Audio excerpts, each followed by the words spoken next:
สัมพันธ์เปลี่ยนแปลงคนใกล้ชิดก็คิดจะแย่ง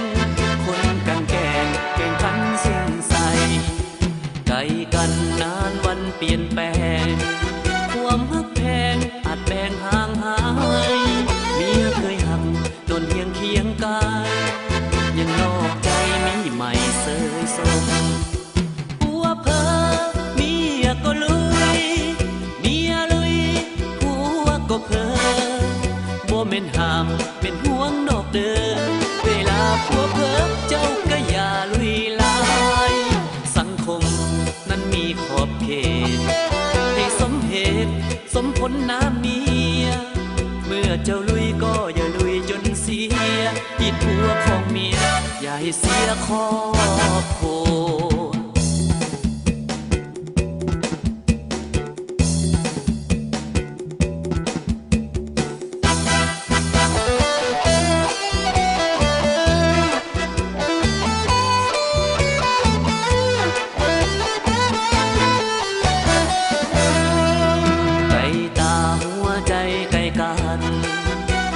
วันความสัมพันธ์เปลี่ยนแปล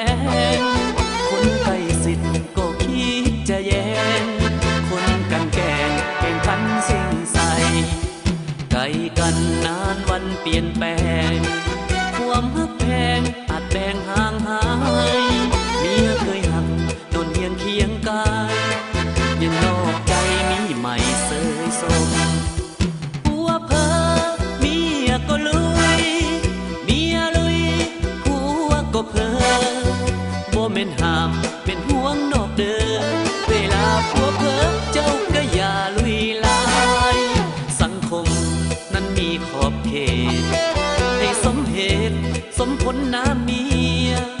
เมื่อเจ้าลุยก็อย่าลุยจนเสียติดผัวของเมียอย่าให้เสียครอบครัว